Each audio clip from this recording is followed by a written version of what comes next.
Ice Age North America, vast and uninhabited. A frozen land dominated by beasts.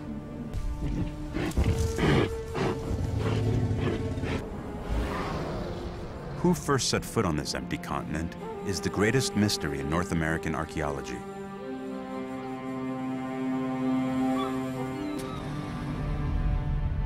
But now a new discovery is rewriting history. This spear point is the oldest man-made object ever found in North America. Scientists believe that whoever made it discovered the continent.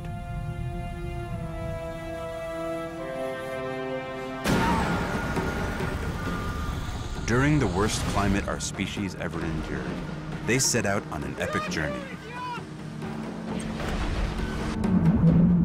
Struggled across phenomenal distances.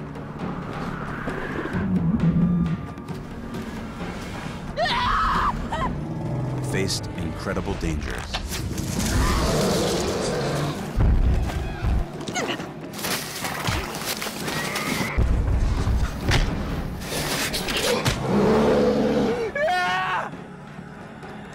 And against all odds, reached the New World. But the biggest revelation of all is where these first Americans came from.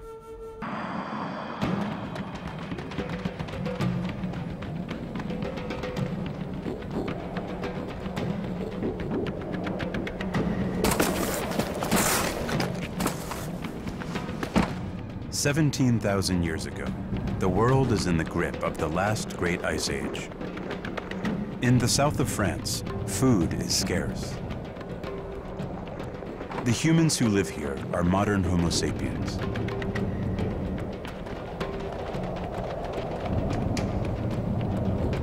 They're waging a war for their survival. This is what they have spent days stalking: wild horses.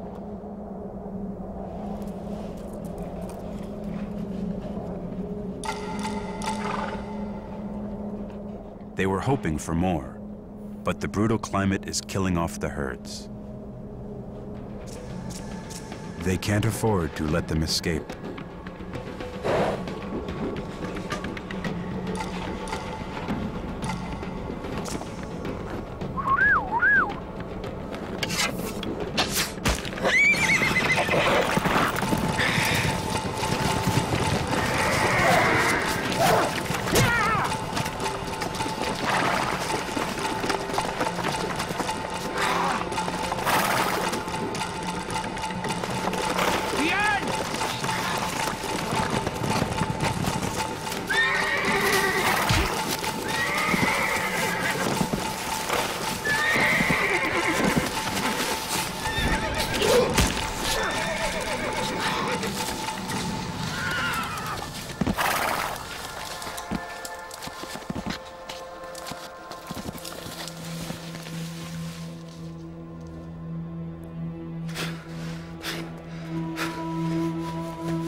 Clan leader Beorg knows that to kill big game animals, they must risk their lives. But Guyan is his only son, and Beorg doesn't want to lose him.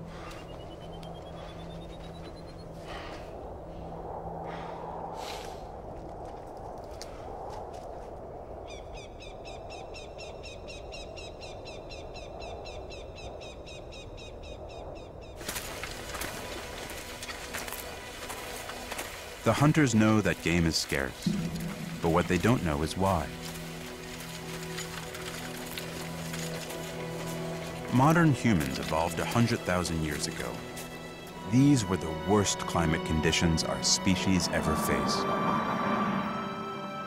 They are affecting the entire planet.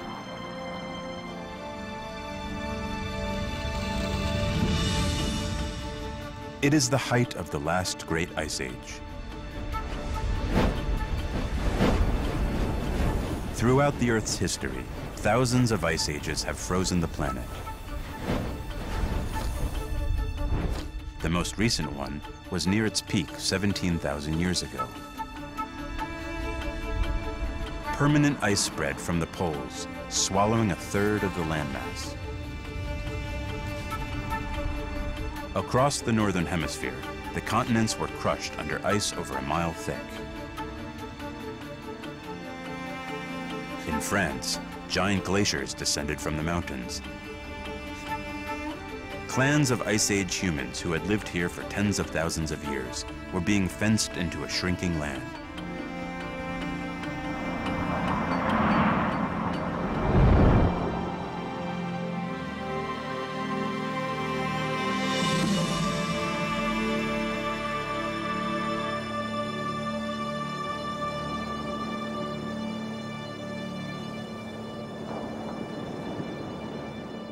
Many of them have taken refuge from the ice along the Atlantic coastline.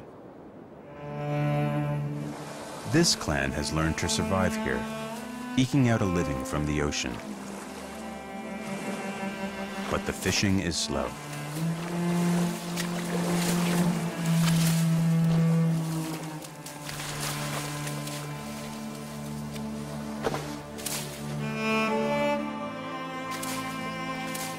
Only Zia, the clan leader's daughter, is having any success.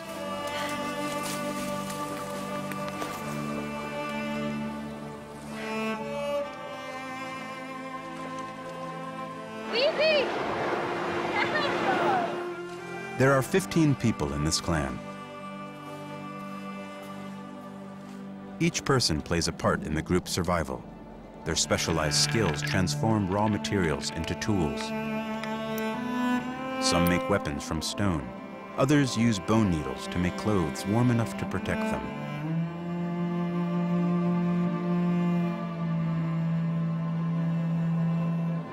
Working together is the key to their survival. But today, hunger is creating tension. Zia! Je wollen werden.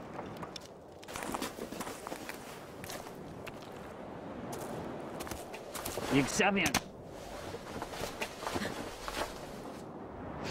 Da! Du volan van Gogh genannte Sikinjan.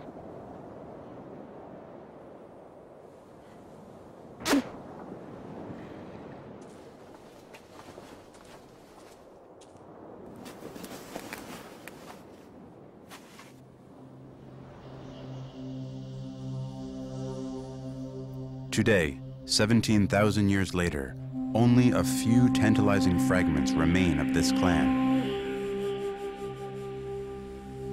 Archaeologists call these people Solutreans. They invented objects we still use today, like the eyed needle. They carved images of the prey they hunted, like the mammoth. But most importantly, they revolutionized weapons technology. For 100,000 years, mankind only ever made spear points like these from simple flakes of stone. But the Solutreans took a quantum leap forward. Using advanced techniques, they made spear points that were 50% thinner and lighter. These edges are 100 times sharper than a steel razor.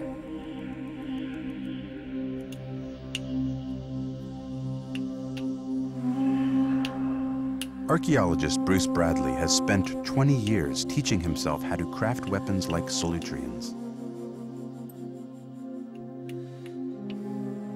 The flaking is so complex that you can't just think your way through it, you gotta feel your way through it. Bruce has learned that no other Stone Age culture was capable of making tools this way. This technique, this way of doing things is the most complex technology and method that we know of in the Ice Age. Bruce's unique knowledge of this technique would unlock a mystery. In 1996, archaeologists made one of the most baffling discoveries ever made in North America. This spear point was found in Virginia. When Bruce saw it, he was amazed. It looked identical to those discovered in France.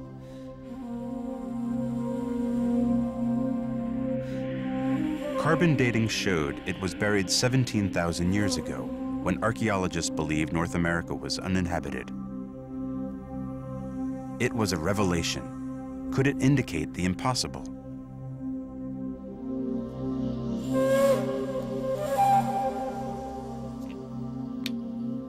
The idea that people may have populated the New World from Europe, the European continent, is so dramatically different from anything I was ever taught that it's almost an unbelievable concept.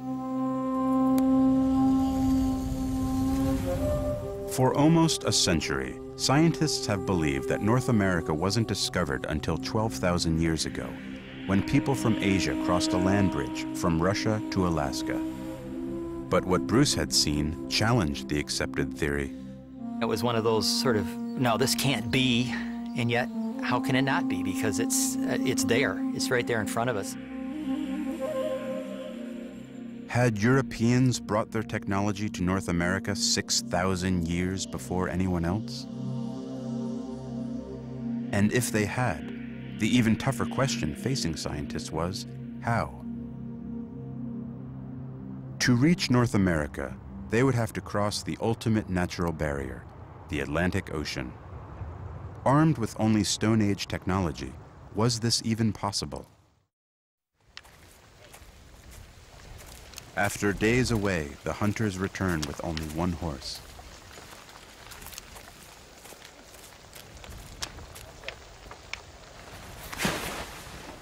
Beorg's first responsibility is towards his family, his wife, his daughter Zia, and his eldest son, Guyan. But as the clan leader, he must share the kill with everyone.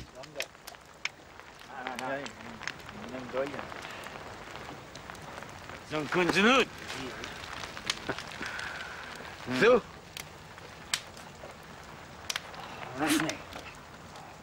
En gaan we weg? En gaan we weg? Sai bien.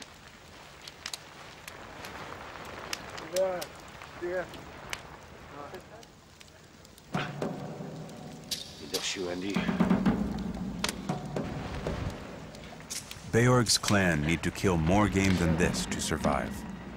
This horse will last less than a week. Beorg knows his clan is in trouble.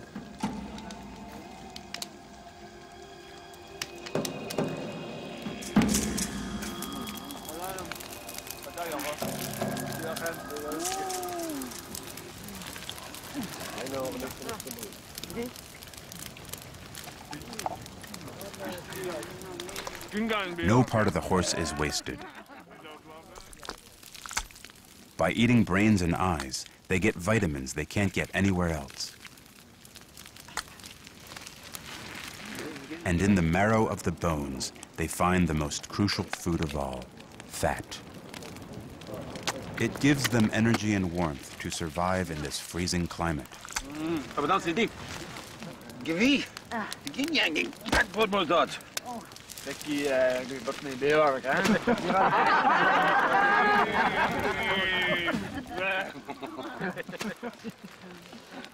With full stomachs, life is good. But soon the hunger will be back.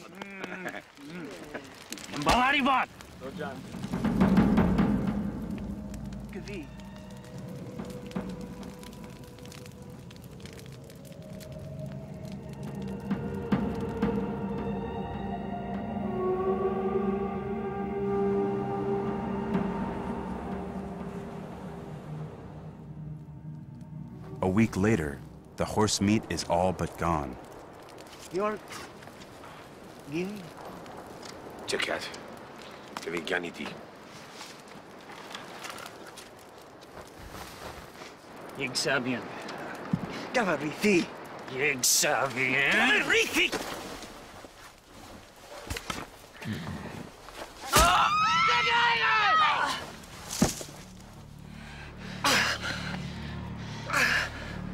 You dirty bot, Bjorg! You dirty bot!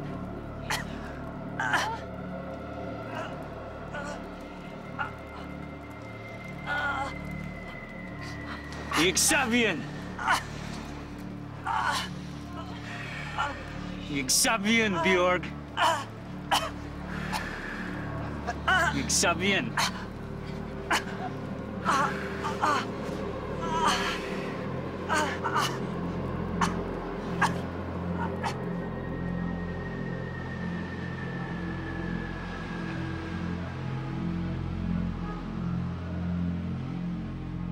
As the leader, Beorg must punish the murderer.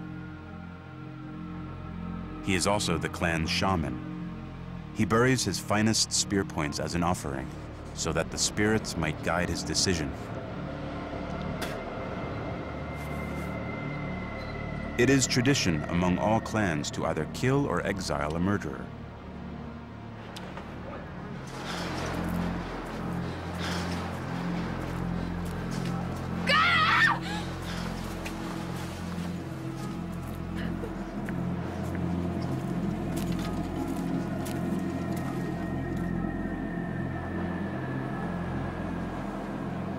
Mackay! Ingen zu mir.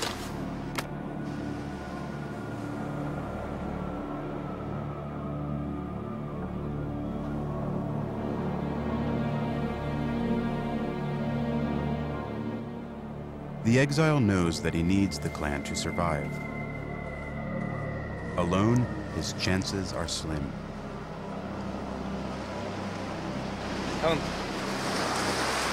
What are doing? Appetizer. Kan ik eten? Ik durf aan gaan. Wat doe ik aan gaan?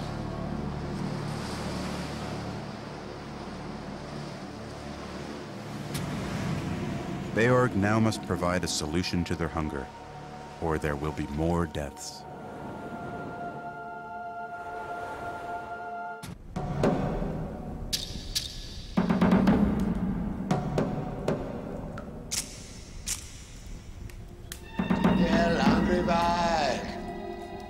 To Beorg's people, this cave is the center of their spiritual world. It is sacred. As their shaman, Beorg must make life and death decisions for the group. Here is where he makes them. Deep underground are secret chambers. There he will paint images and seek visions. He is hoping they will show him the way to end starvation in his clan.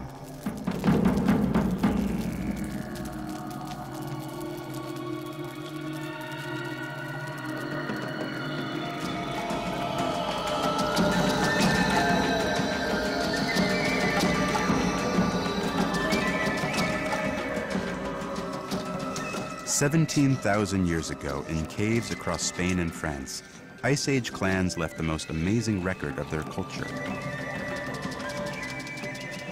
Their art. It is a unique window into their world.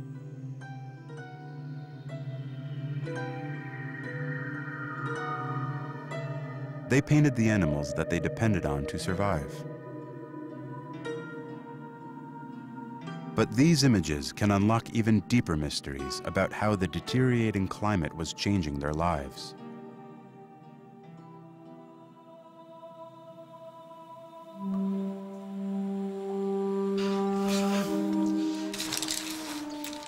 In Spain's Nirja Cave, Bruce Bradley is literally retracing the footsteps of the ancients.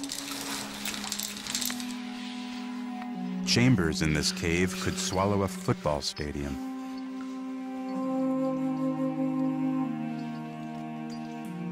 It's just unbelievable. It almost leaves me speechless. Other passages are barely large enough for a person to squeeze through.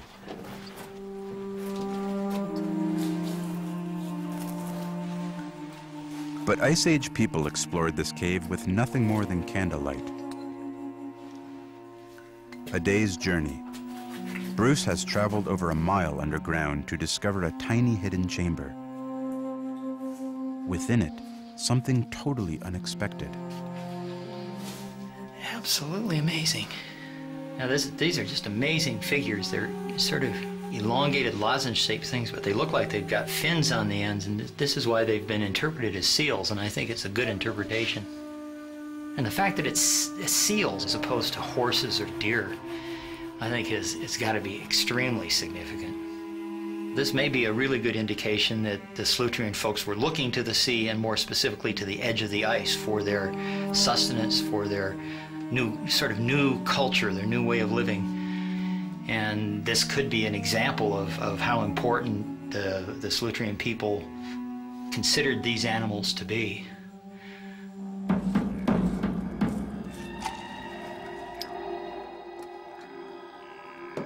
Beorg will hunt seals. It is not a decision he takes lightly. To reach them, he must lead an expedition to the most dangerous place they know: the Atlantic Ocean. Beorg knows seals can be found beyond the horizon.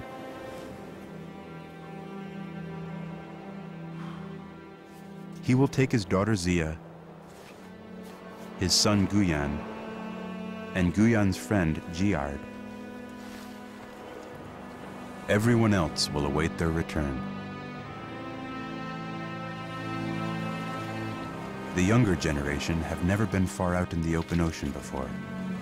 Beorg fears for their lives. They must be totally self-sufficient. Where they're going, there will be no firewood and no fresh water.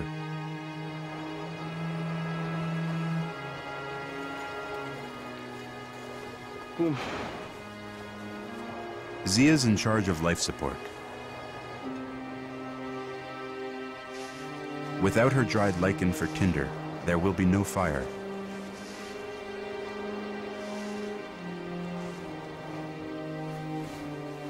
They pack specially designed seal harpoons. They may not return for weeks. Their boat, covered in skins and waterproofed with fat, will be their home.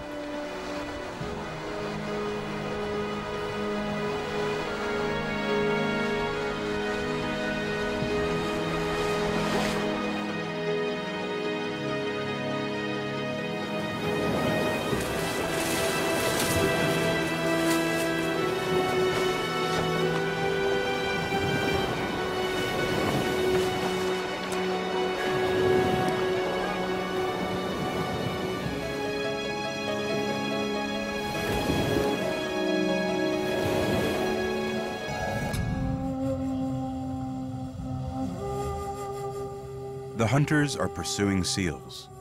Their hides, meat, and especially their fat might save their clan.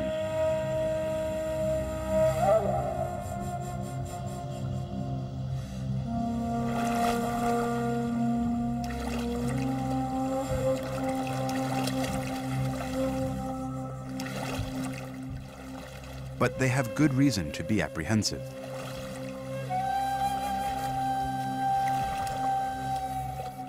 Because the seals inhabit a totally alien environment. The pack ice. It's a rich hunting ground, but full of hidden dangers.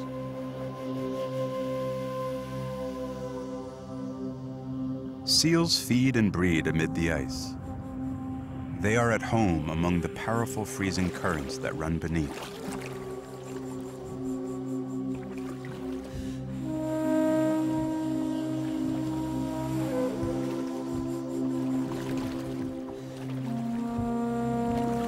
Barudon, ang grevek. Itsu, igasti, usunimeke.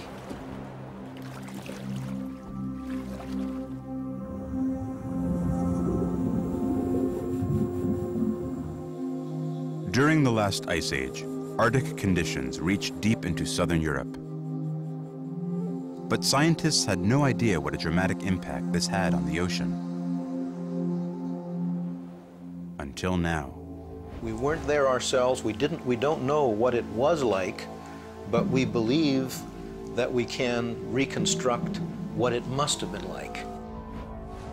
To find out, Richard Peltier and his team at the University of Toronto fed every known piece of Ice Age data into a vast supercomputer, the largest of its kind in the world. Crunching numbers for 5 months, the computer unveiled a detailed picture of conditions for every single day of the last Ice Age.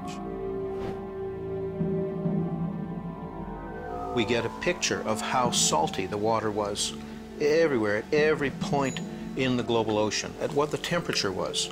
Similarly, in the atmosphere, we make predictions of how cloudy it was during the month of February, 21,000 years ago.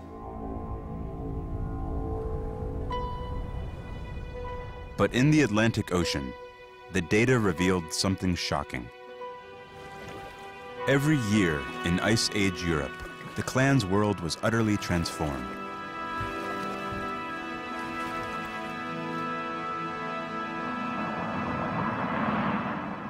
At the onset of winter, the entire coast of Europe froze. The ice reached as far south as the Mediterranean. But even more dramatically, this ice extended as a 30-foot thick sheet across the middle of the Atlantic. And all the way to North America. 2 million square miles of ocean would freeze solid every year. Europe and North America, connected by almost 4,000 miles of ice.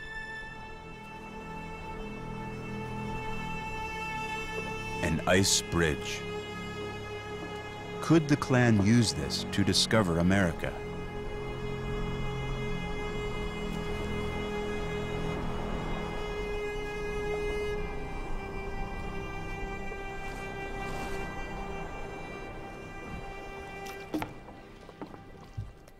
While tracking seals, the hunters are focused on survival. Where warm currents meet the pack ice, life is abundant. But they need more than fish if they are to feed the clan back home. The frozen seas were fed by vast glaciers, often over a mile thick, that dumped billions of tons of nutrient-rich soil into the water.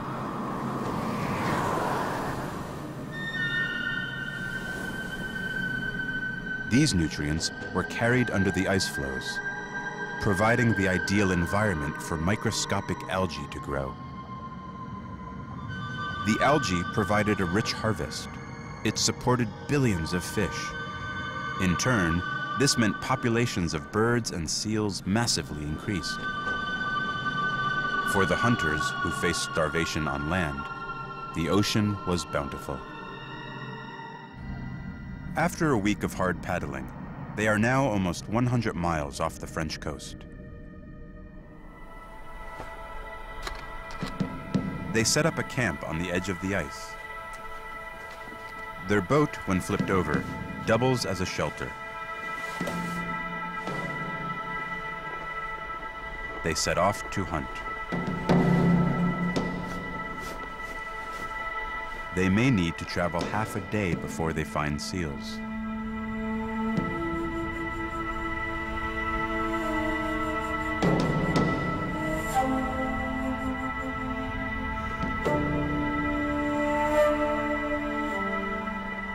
Every step they take could be their last. Hidden cracks in the ice spell instant death.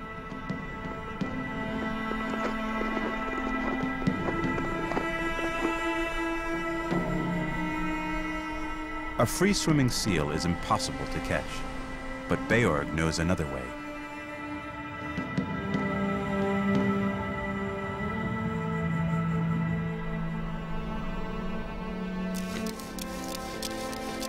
In camp, Zia is taking steps to ensure their survival.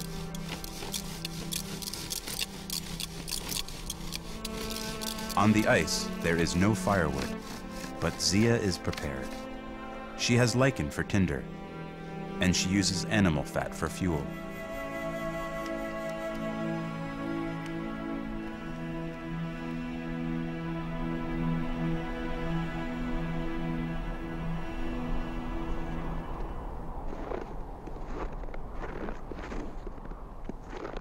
After 3 hours struggling across the ice, they have finally found what they are looking for.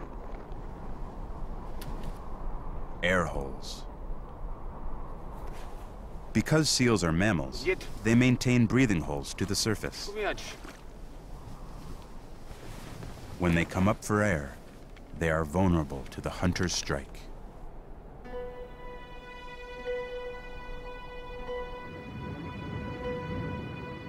The waiting game begins.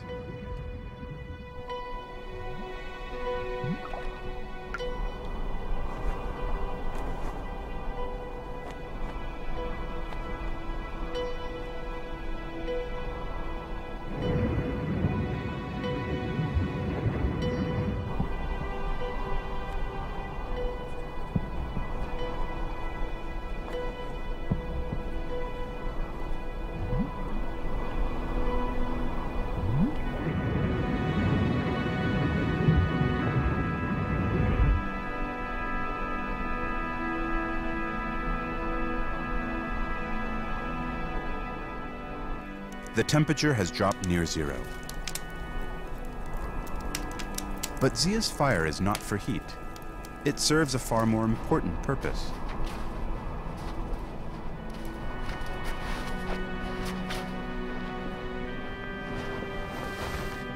Melting water. Without fresh water, they could die in a matter of days. But they can't eat the ice because doing so uses up too much body heat. So their only option is to melt it. Here, fire is life.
If they continue to be this successful, they will be able to fill their boat with seals. The clan will be saved.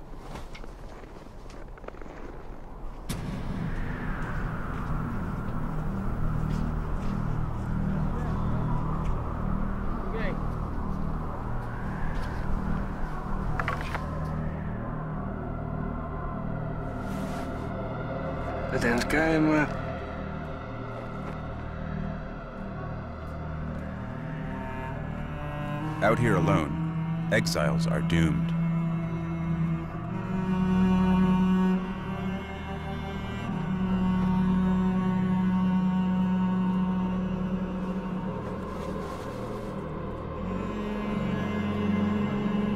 Virian. They cannot underestimate the dangers of the ice.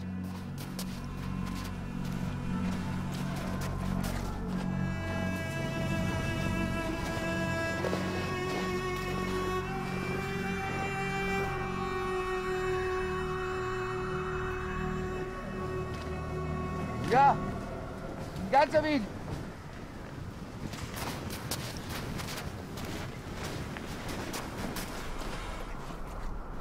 Nee.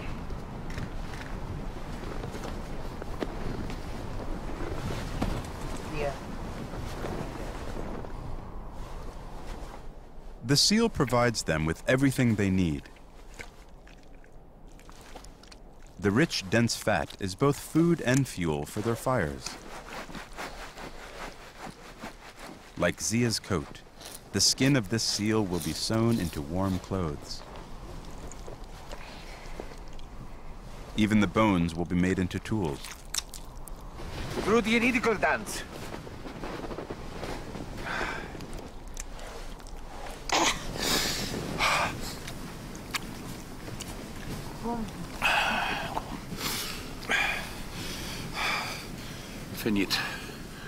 Finit bodungang samanj. Kibada badan.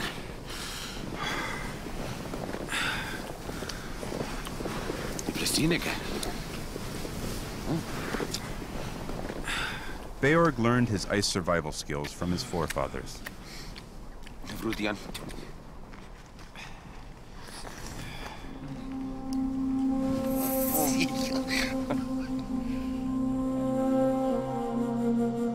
Alone on the ice, far from home, how long will it be before bad weather begins to bite?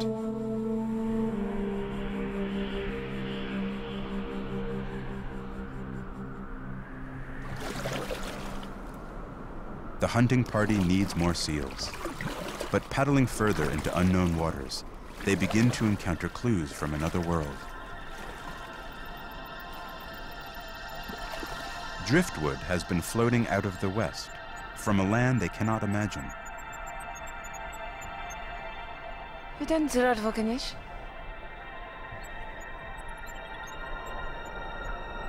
Yigaginan. In Zurad Peruvidan.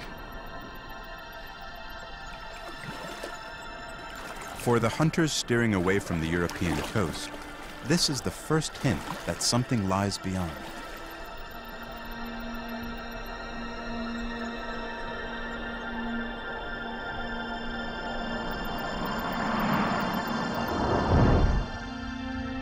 On the other side of the Atlantic, floods have washed trees into the ocean. They are swept up by the warm waters of the Gulf Stream current. More powerful than the combined forces of all the world's rivers, the Gulf Stream is the engine of the Atlantic.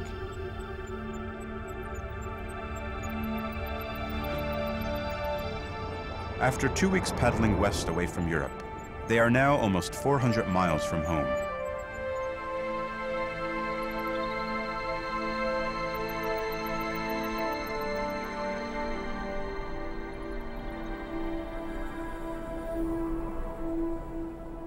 The hunt has taken them further out than Beorg has ever been before.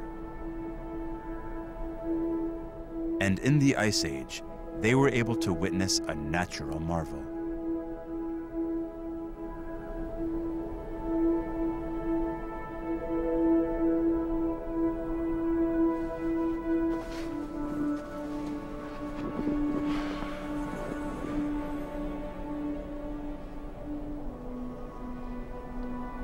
Uiteindelijk giving you.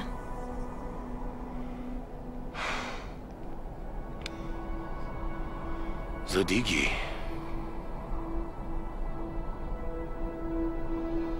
Hingga betajan genggian di tansinak.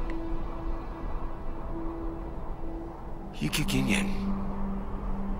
Lexenit varian sokoginan.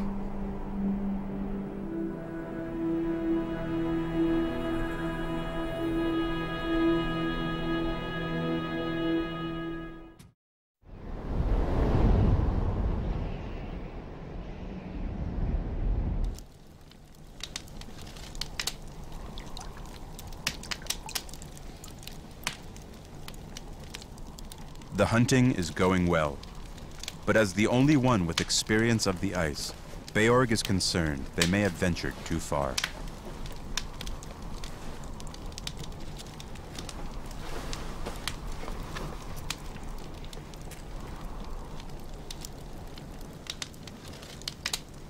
Zia.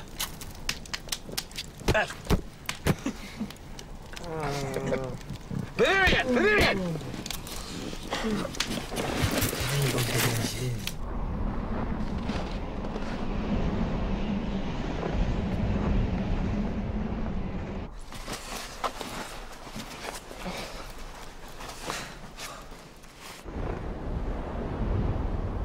Dressage.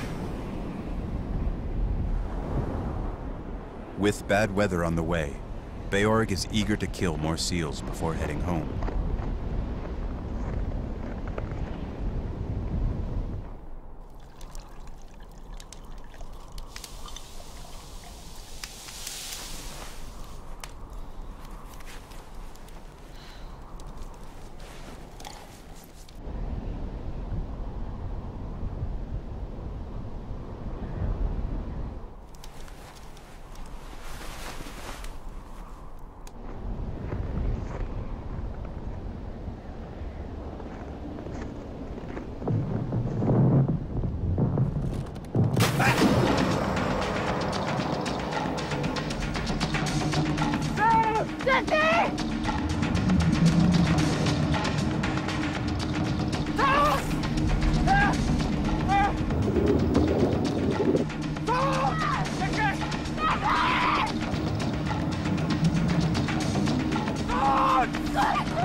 The only person with experience on the ice is gone.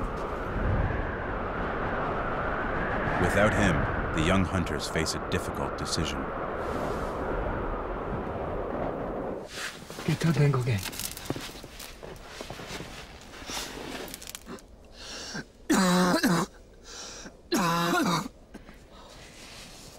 Ben ik toch zo weer weg?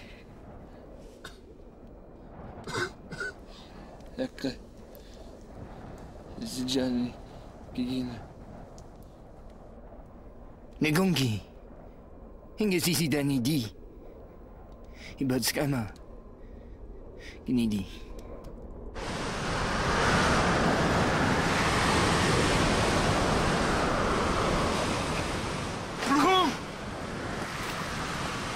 Kom goyan! Hungary!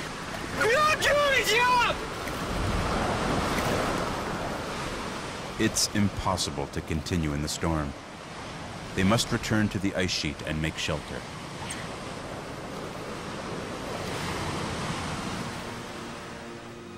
Using his computer model, Dr. Richard Peltier made another surprising discovery. Because of such an extreme temperature difference between the warm Gulf Stream and the frozen poles, storms in the Ice Age were superstorms. Wind speeds would have been, we expect, very much stronger during this glacial time than they are at present. Temperatures would have been very, very much lower. They would have been living in a very hostile environment. Far out in the Atlantic, the young hunters have been caught in a severe Ice Age storm. The violent weather has kept them pinned under their boat for 2 weeks. They've hardly eaten and are half starved.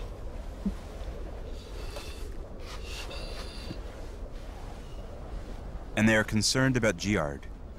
He has symptoms of a disease well known to sailors, scurvy.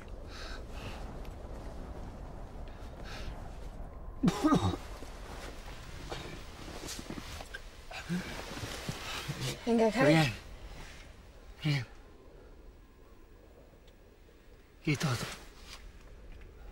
Get todo den go gang.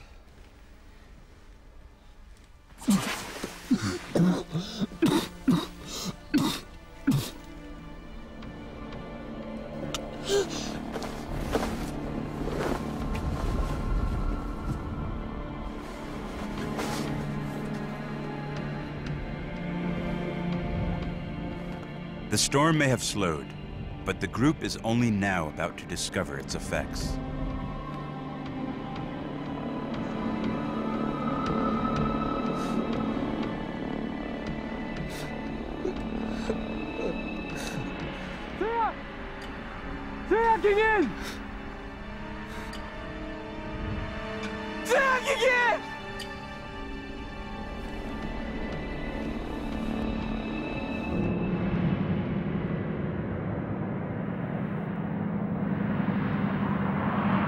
The storm has crushed the ice floes together.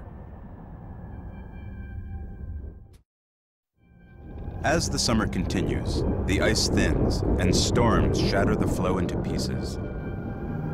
The fragments float free, recombine, and break apart again as they twist in a giant whirlpool, taking the young hunters with them.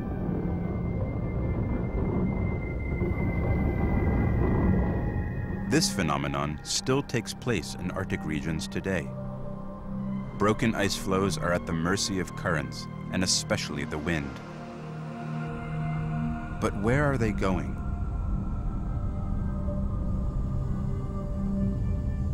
The Gulf Stream drives a current that runs west along the edge of the ice. Combined with the violent storm, it has pushed them rapidly away from Europe. Moving at an average 4 miles per hour, in just 3 weeks, they have been pushed 2,000 miles. They are 2/3 of the way to America. Lost in a frozen ocean, the young hunter's boat is now a burden. They have no choice but to drag it.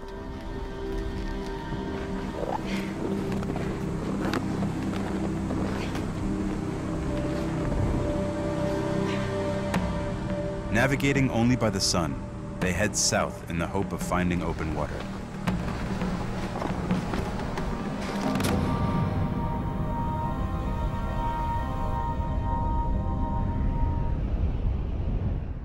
The group is now in the harshest and most barren part of the ocean.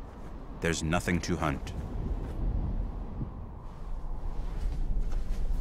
They've eaten the last of the seal meat. Worse still, they're dangerously low on fat.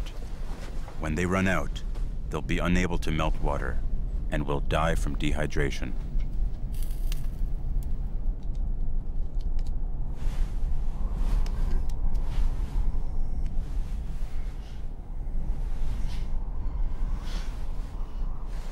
Yeah!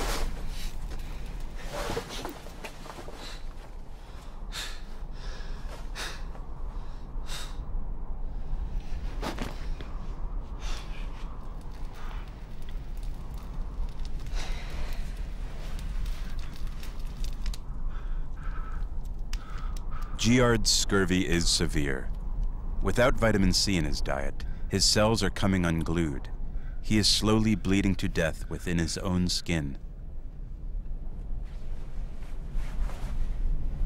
Ja, Ian Kuhn.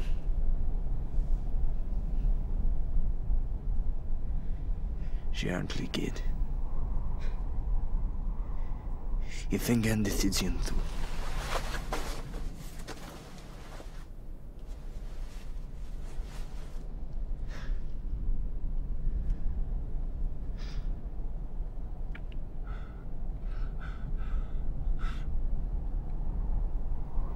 In Bundugang, if you lost the Langvengian.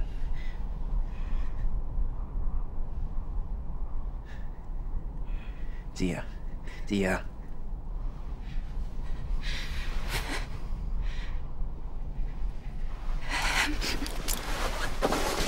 Peruvian stew!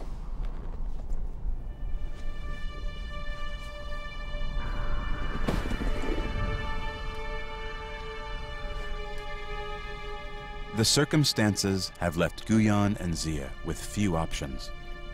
Prolonging Giard's life only endangers their own.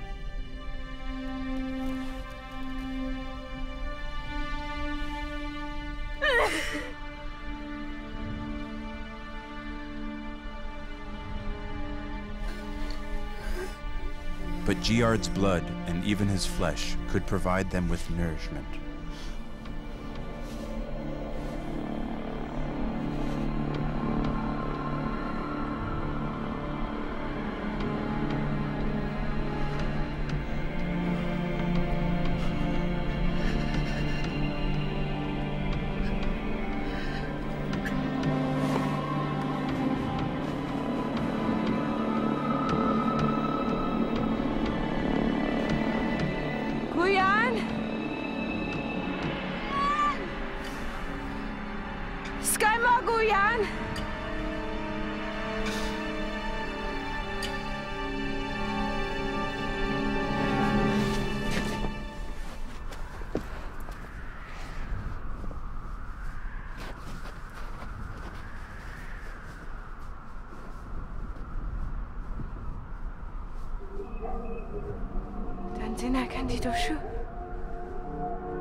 Aqui é no Lange.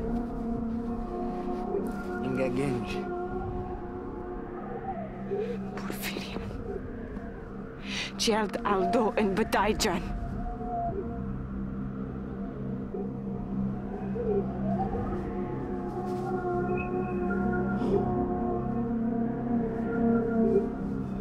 Os good Zengas.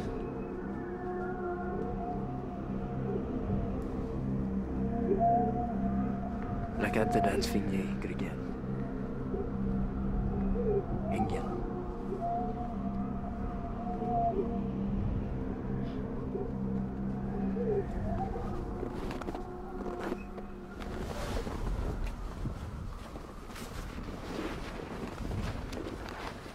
Thousands of miles from home, was a vision like this caused by starvation or madness? One scientist believes he can explain the mysterious appearance of mountains far out in the sea. University of Manitoba physicist Valdemar Lane is a mirage hunter.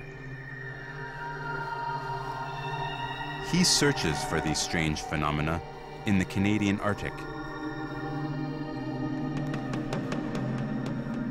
People living in Arctic conditions, such as the Inuit or anyone in northern Canada, they're generally very familiar with these mirages. They would see them quite frequently. Lane has recorded many sightings. To explain them, he investigated how light behaves in cold climates. He discovered the ultra-cold temperatures above the surface of an ice sheet actually cause light rays to bend. This means that the impossible is now possible. Objects can be seen beyond the horizon. In a very clear air, you could see 200 or 300 kilometers. In fact, there have been documented cases where someone has seen a distance of 500 kilometers and actually recognized the object they were looking at. But because the light rays are bent, the image is distorted. I believe in very early times, the mirage would have been interpreted as being some kind of magical display on the horizon.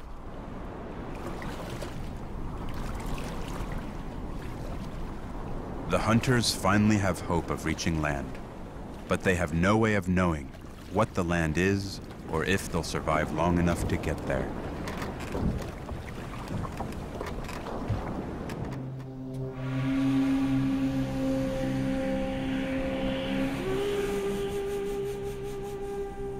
Exhausted, the group drifts for days. Malnutrition begins to take its toll.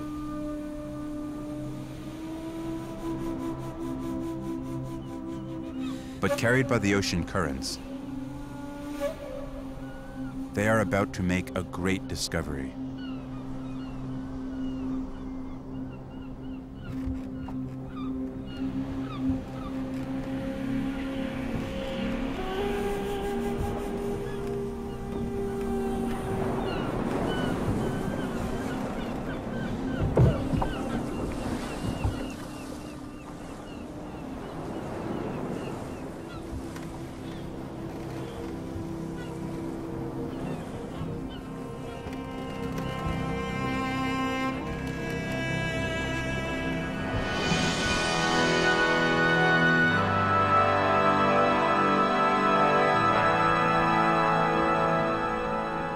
Finally, after months surviving on the frozen ocean, the hunters have arrived in the New World.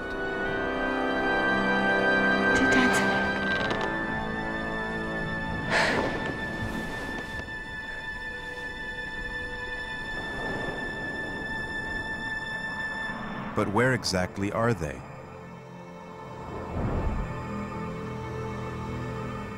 These are the Grand Banks. 17,000 years ago, this was the easternmost tip of North America.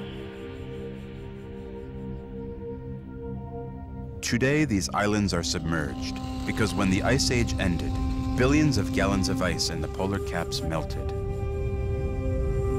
Sea levels rose almost 500 feet. The entire coastline of North America was pushed back 100 miles.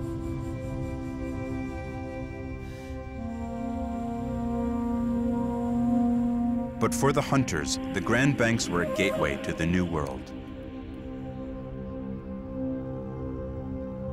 Their ocean voyage of more than 3,000 miles was at an end.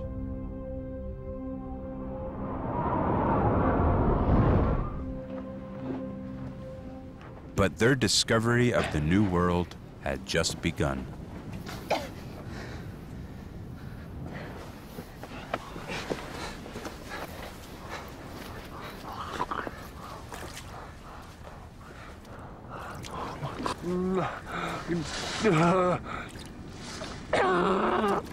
The land holds the cure to Giard's illness. This is scurvy grass. Ice Age people knew its medicinal qualities.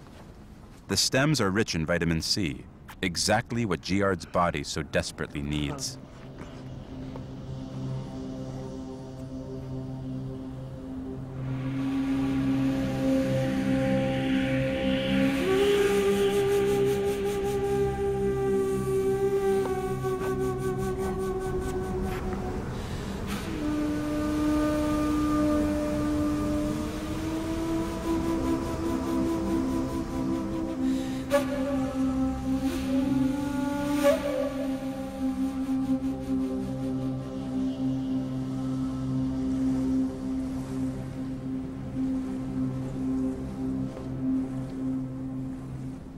The young hunters are recovering from their odyssey at sea, scavenging what food they can find in the barren landscape.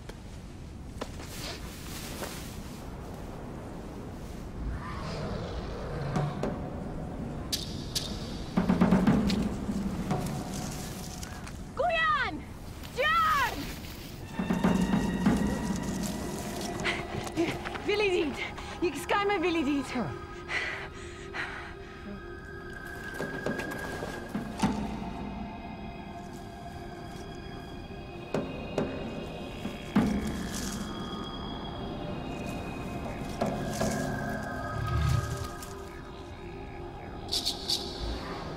Back home in Europe's harsh environment, mammoths were dying out.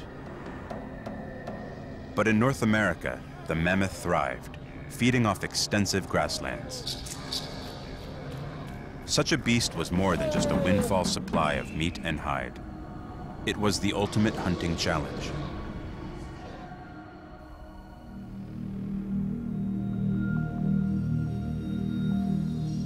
The mammoth was sacred to the Ice Age clans.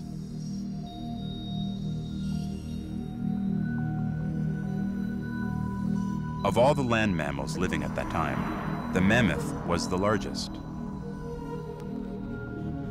Standing up to 11 feet tall at the shoulder, weighing up to 8 tons, with 12-foot-long tusks, it would take special hunting skills to kill such a beast.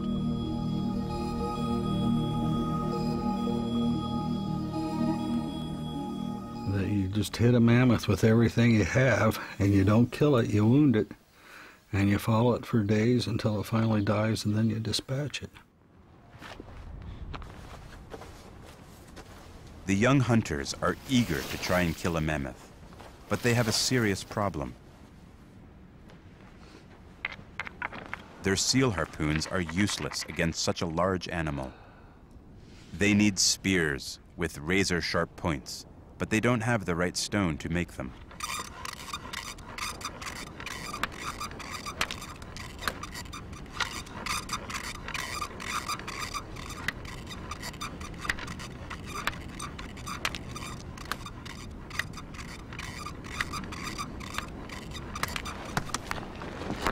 Dogo yan!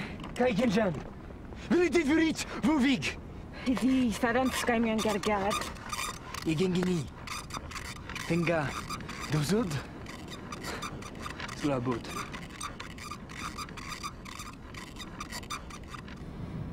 To find the right stone in this unfamiliar land will require detailed exploration.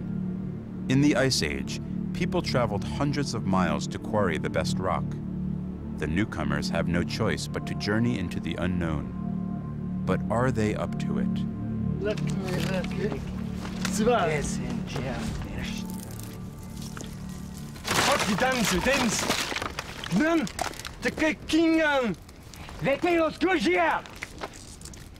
Skamian!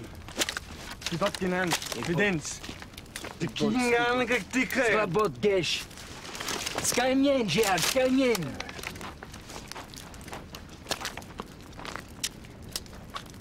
Gelek boedot.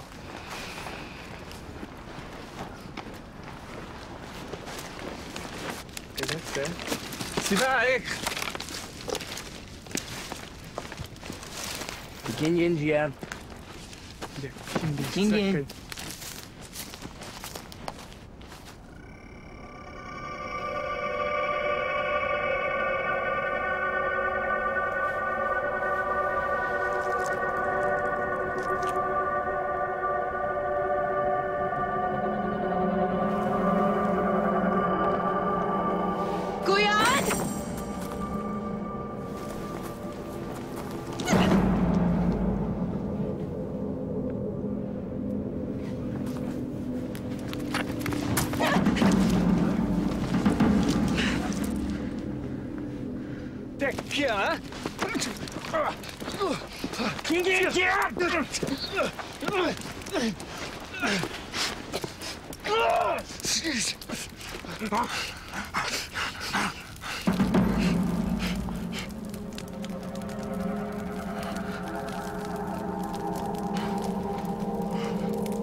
Give me through.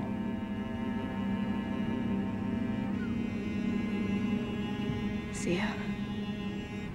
See ya. Vandar gimesu. Atan.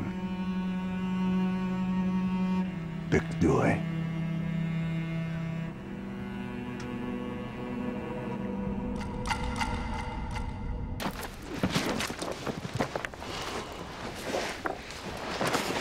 Guyan, Giard, and Zia are not the only people to have crossed the ice bridge.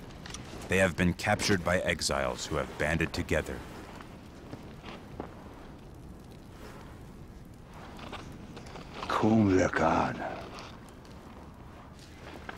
If the two groups can cooperate, their chances of survival increase.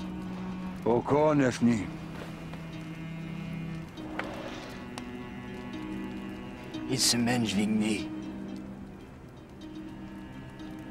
Those lekar. It's a mensch wegen me. Nganga.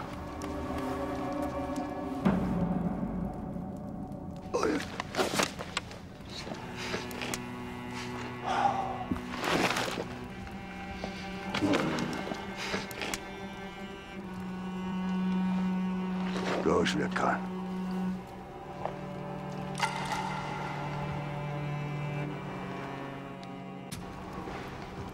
The young hunters have no choice but to join their captors. They can't risk life without their boat. The leader of the exiles, Atan, has insisted they travel south in search of food, and more importantly, the right stone to make tools.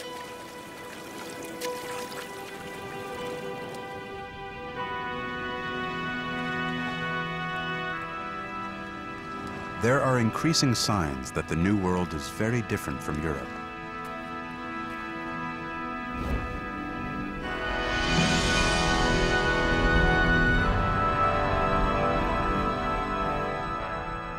In the Ice Age, a giant wall of ice dominated North America, more than a mile thick.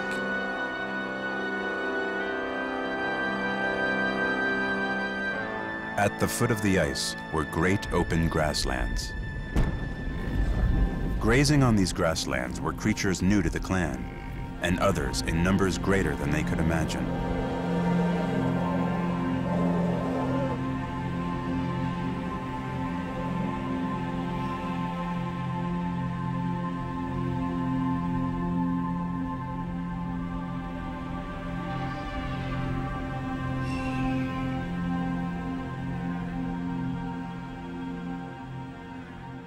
But the new arrivals were not the only predators competing in North America.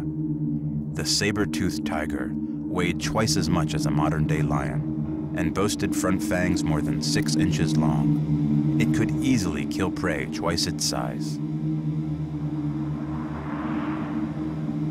Even more dangerous was the short-faced bear. Standing over 10 feet tall, this bear was the largest that ever lived. Capable of speeds over 35 miles per hour, it was the most powerful predator in the Ice Age.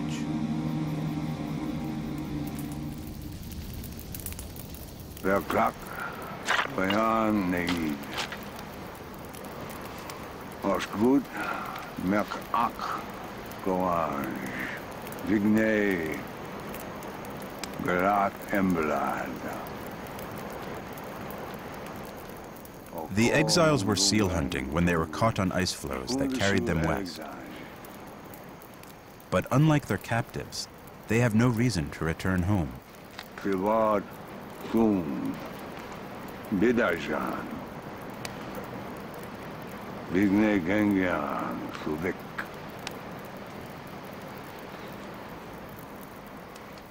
Desu.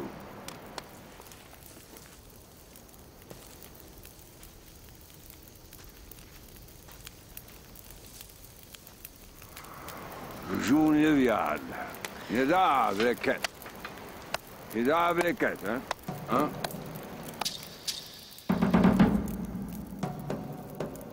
The young hunters will have to learn to trust the exiles.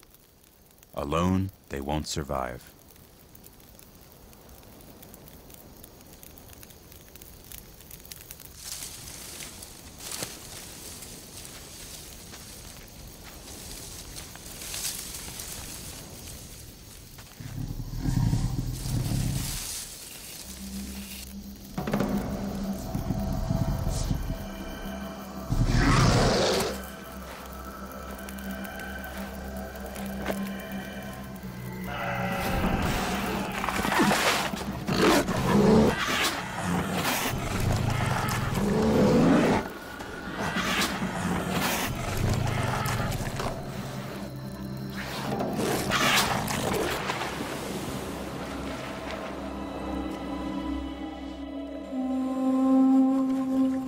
Their new world is full of new dangers.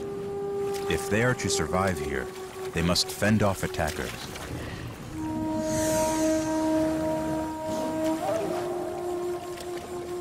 They urgently need new weapons, and for that, they must find the right stone.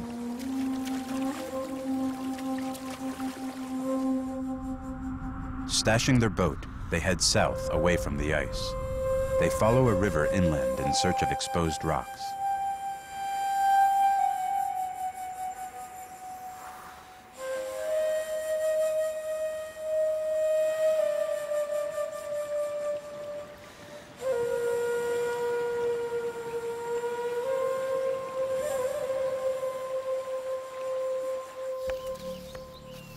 After a long trek, they have finally reached what will one day be Virginia. Here they've found what they've been searching for.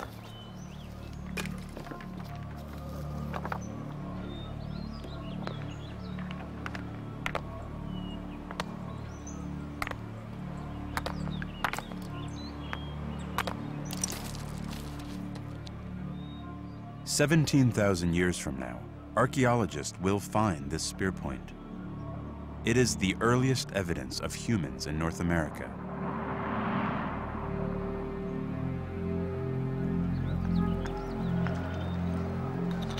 The archaeological record shows that the clan camped here for one reason: flint, the rock that makes everything possible. Ice Age people traveled hundreds of miles for the right kind of stone.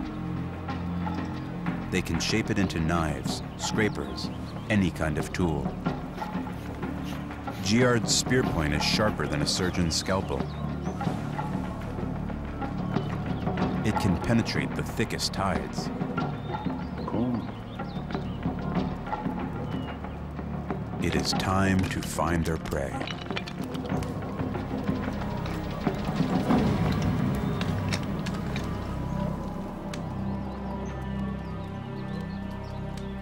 It doesn't take long. This dung will lead them to the greatest challenge known to Ice Age hunters: mammoths.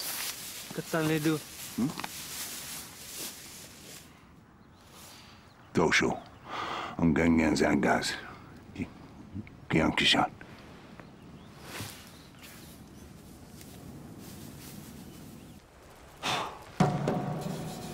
Before the hunt can begin, the clan must prepare.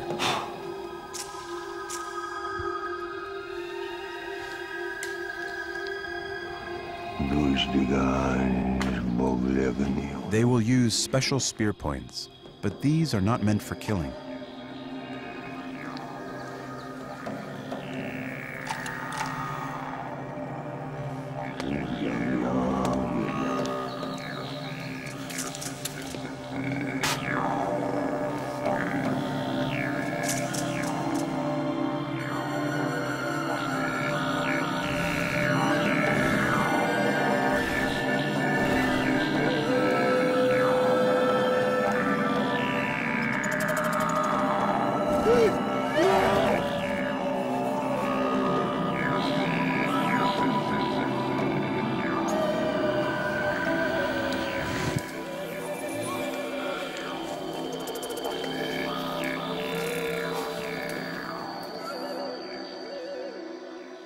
For years, archaeologists have wondered about mysterious burials of spear points they call caches. Found both in Europe and North America, they contain oversized spear points over a foot long and too thin for killing. So what were they for?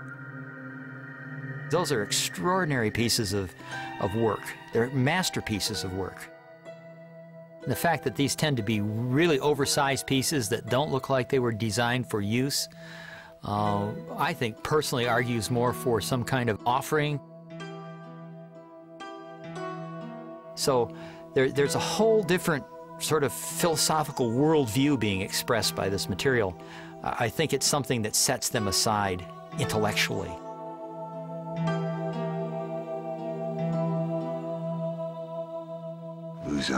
The group is embarking on the most dangerous and ambitious hunt of their lives. They will have to rely on each other. The ritual is cementing a bond. They are forming a new clan.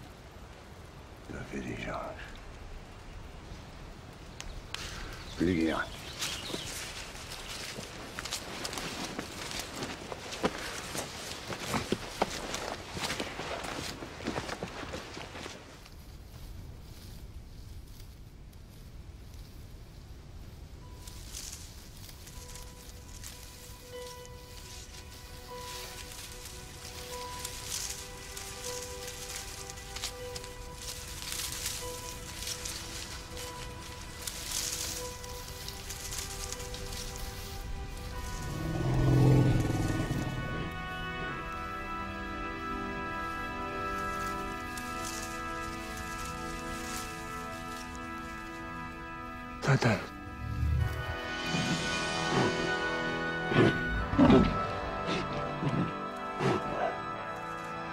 Kuresh Kimbe.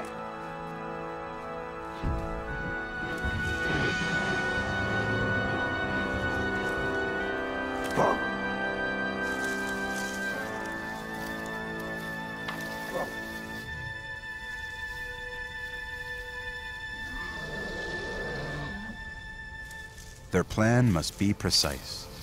Mammoths have an acute sense of hearing and of smell. An adult mammoth can run twice as fast as a human.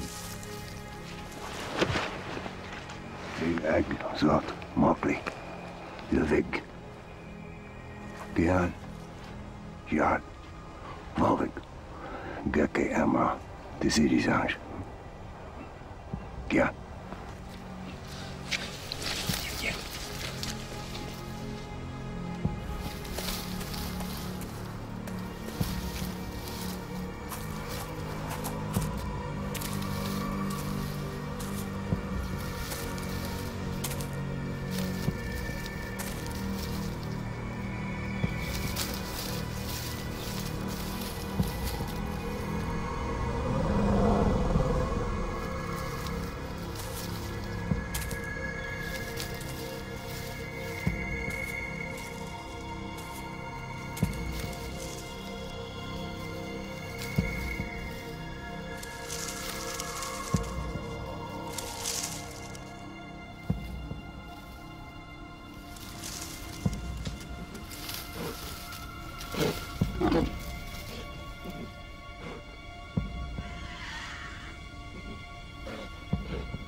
Den ska jag med.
Verdammt! Neither does.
The discovery of the spear point in Virginia is proof that Europeans reached North America. But after that, all evidence of them vanishes. Did they journey deeper into the New World, or did they die out?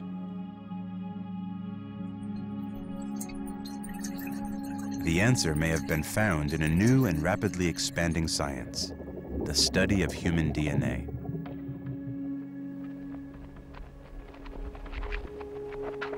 Every human gene is a history book, containing markers dating back to the origin of our species. While looking at DNA samples from the Ojibwe First Nation of Central Ontario, molecular anthropologist Mike Brown uncovered something shocking. Frankly, when we looked at the initial data, I think that surprised was the first reaction. Mike was expecting proof that all native North Americans originally migrated from Asia. Instead, he found a totally unexpected DNA marker. But could the fate of the clan be explained by this new marker? Surprise number one was the fact that it comprises a full quarter of some Native American populations. That's a lot. Surprise number two was that we found this lineage in the Native Americans, but also it had been found in Europe.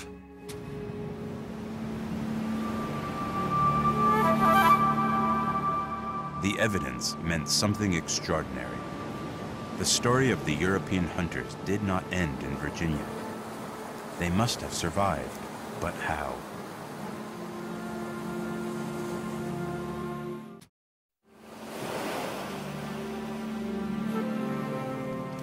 After the death of her brother, Zia and the new clan have set up a winter camp on the coast. They have a compelling reason to stay.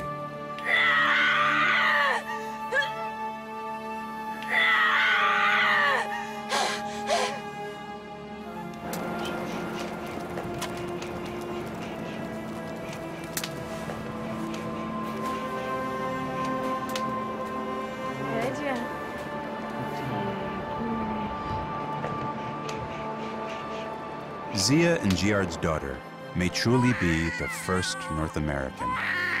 She won't grow up alone.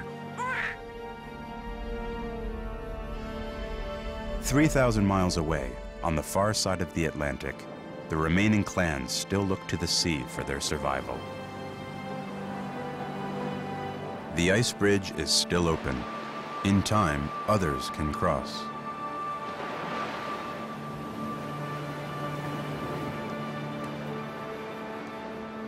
Talking about folks that found a way to exploit this incredibly rich environment, this ice edge environment, and then had land at both ends and just kept going back and forth for generation after generation. Over several hundred years or 1,000 years, we might be talking about thousands of people that went back and forth.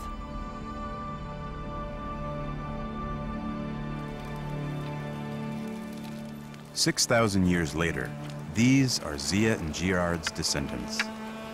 They have spread deep into the continent.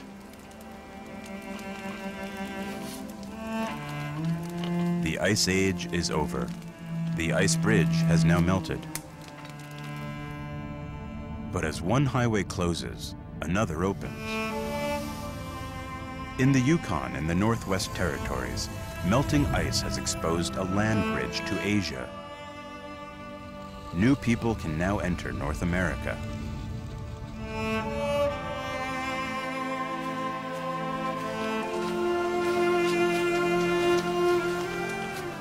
For descendants of the clan, an extraordinary meeting was about to take place.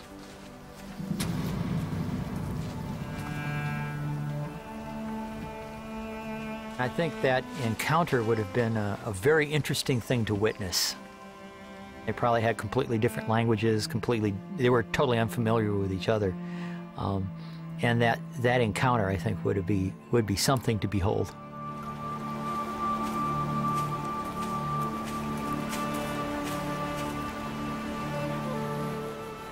For the first time in history, humankind has circled the planet.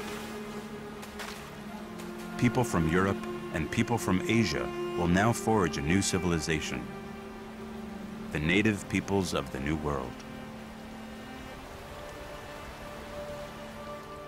It's just such an exciting thing because it's so different from what I was taught.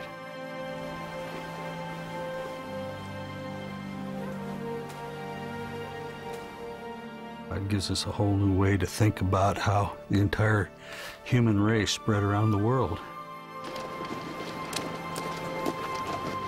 Bruce Bradley and Dennis Stanford have uncovered what archaeologists thought impossible: that cavemen from Europe discovered North America.